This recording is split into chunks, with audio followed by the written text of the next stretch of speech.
Oh, hey, what's up, everybody? This is DeathGroundReviews. I'm Alan Huntsman, and I got with me Rami Ungar. Hey everyone, what's up? This is Rami Ungar from Columbus, Ohio, writer of 5 books and lover of all things scary. That's right. So today we are reviewing the movie As Above, So Below. So this came out in 2014. It's directed by John Eric Dowdle, written by Drew Dowdle and John Eric Dowdle, and it's starring Perdita Weeks, Ben Feldman, and Edwin Hodge. So, so this film came out at the near the tail end of the found footage boom, and so it's shot in that style. It follows a film crew led by an archaeologist trying to find a very important an artifact, which leads them down to into the Paris catacombs. Uh, the and there's no way to sum this up without giving it away. They basically discover the portal to hell, the doorway to hell, and they go in, and hell is well, it's hell. So hijinks ensue. Abandon all hope, all ye who enter here. Fun little production fact. So, a lot of the film was shot in the real Paris catacombs, and there was very little use of props. And the actors just had to use a lot of the environment around them. And, they didn't get very good cell phone or electricity service in these century old tunnels. And one of the guys, Ben Feldman, so he suffered from claustrophobia and he had to take a bunch of toilet breaks, avoid his discomfort. Yeah, that would not surprise me. I've been to the actual catacombs in Paris. Oh, is that right? I've been through the section that's open to the public, and it is as scary as you would imagine. There are, I mean, it seems pretty calm at first once you get down the stairwell under to the below area. Nice cave. It's very quiet, very pretty. But then you get into the area where they have 6 million people's bones arranged. Yeah, this is true. In the 18th century in Paris, there was so much overflow and stinking corpses from the cemeteries that the king just ordered all those bones to be put in the catacombs, which had existed since the time of the Romans. They were originally mines that had become that were converted into a graveyard, and those bones have been down there ever since. There's even people whose job it is to rearrange those bones, so that they don't shift too much based on and because even when there's no fault lines nearby, things are going to move under the earth. So basically, you got people paid to move those bones around and make sure that everything stays stable. And there have been rumors of hauntings in the catacombs. Spirits, monsters, demons. You There's know, even been there there was a there was there was that famous video they found of a guy that got oh yeah. lost in there, right? And he's running around in a panic, and then he drops it and just takes off. You saw that video, I'm sure. Huh? Of course, yeah. That video is famous. You can all, and the sad thing is, you can only find people reacting to it or clips of it. You can't find the full video anywhere these days. I should know. I've tried. So what did you think of this film, Rami? What's your verdict on it? I saw it about 6 months after I got back from Europe when I first went into the catacombs, and I went with some friends, and we loved it. We were college students at the time. We were all very intellectual. Well, we loved the atmosphere. We loved how creepy it was, but we also loved how it made you think about how philosophical this was. Hell is not depicted as fire and brimstone. It's more like depicted sort of like um it's closer to Dante's version of hell with the 9 circles, and each circle has a different in form of torture for every sin, but in this case, you're walking through dark tunnels, and hell is throwing everything you feel guilty about right back at you, along with some really creepy stuff like rivers of blood, moving statues, cultists, or what might appear to be cultists just popping up and chanting and being all creepy. He they things related to their childhoods, to their lives, to their regrets. It is freaky as hell. I Oh, mean, pun intended. a key thing you brought up there was that inner reflection. Those are the true inflictions upon them in this hell. In this sense, hell doesn't want to keep you. It doesn't want to keep you at all costs. It will present a challenge for the living to get through, to conquer their innermost doubts and regrets. But at the same time, hell is happy to keep you if you fail. So, you made a good observation when you had suggested this movie to me. It is very similar to the movie we previously talked about, Jacob's Ladder. Yeah, I mean, Jacob's He's Ladder was all about letting go of regret and exactly. sin and going through hell in order to find heaven. Very Dante's Inferno. And it was I think you mentioned that one of its alternate titles is Dante's Inferno. Yeah. Oh, yeah. The guy who wrote the screenplay for Jacob's Ladder was heavily influenced by Dante's Inferno. Who isn't these days? I mean that 3-book poem is famous for a reason. No, absolutely. Yeah, but I feel like this, like As Above, So Below, really did it much better. It definitely works well as a straight horror movie, whereas Jacob's Ladder felt more like a psychological drama. Yeah, I mean, if you're a fan of dramas with psychological elements, you're gonna like Jacob's Ladder. But if you're going in expecting a horror film, you're gonna want to watch As Above, So Below, because you're gonna explore the same ideas, but one's gonna definitely try to scare the pants off you while they do, and it works. I mean, the darkness, the claustrophobia, uh, the fear of being buried underground, plus all all those bones, all those creepy images is there. It is nerve-wracking to watch. What was the scariest scene for you? That is a tough one, and it is pretty scary throughout. I get something out of it every time I watch it.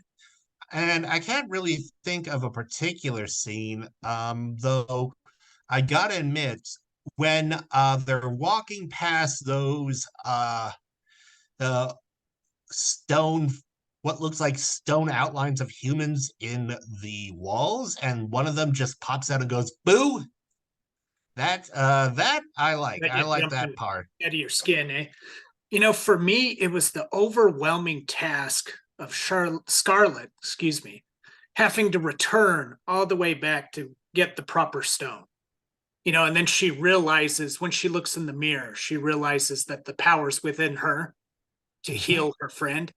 But just that task of having to go back through all of that, the flowing blood and the biting faces within the blood and climbing back through that huge hole that Benji fell down from. And that part really unnerved me, just thinking of having to cross all that again. And then when they get, and what's really interesting, I mean, there's a whole mythology that could be made out of this film. I mean, when they finally do get out of hell, spoiler alert, finally get out of hell.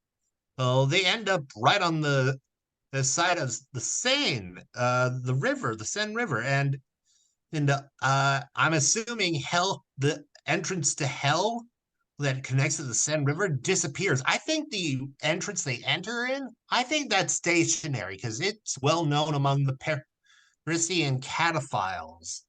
But and for those of you who don't know, a cataphile is someone who loves exploring the catacombs and will go in there even when it's illegal to do so. Go in certain areas because it's dangerous. The but that exit, I bet that exit moves around depending on circumstances, Interesting. depending on who's going through, who hell at that very time.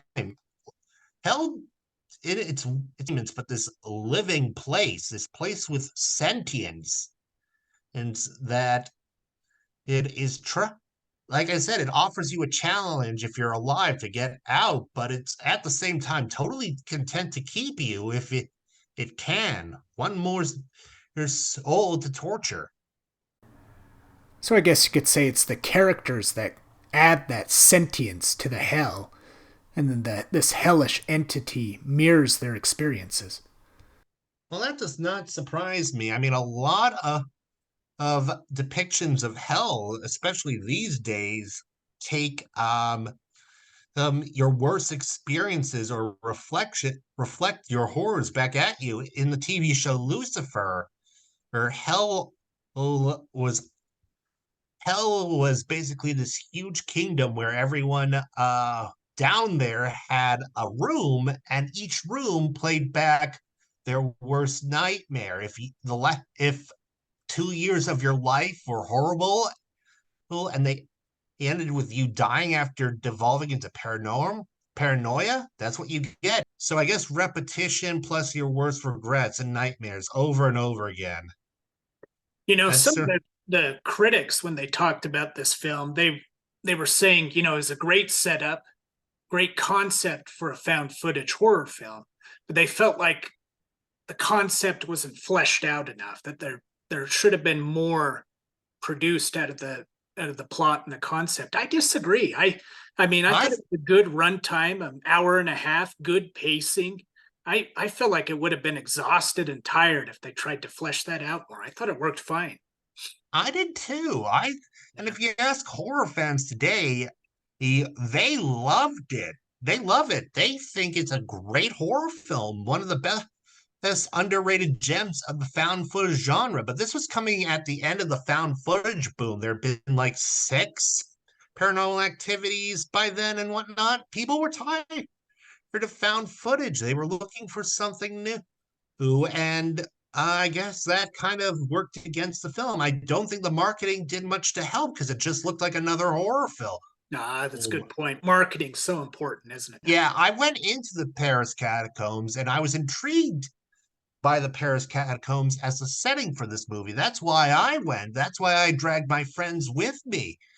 Speaking of that, Rami, so you said you wrote a story in your latest collection, Hannah and Other Stories, about the Paris catacombs. Tell us about that. Oh yeah, I did. As many of you who might know, my new book, Hannah and Other Stories, came out last month. It's actually been an exact month at the time of that we're recording. And one of the stories in the collection, Poor Unfortunate Souls, takes place at a literal underground party in the Paris catacombs.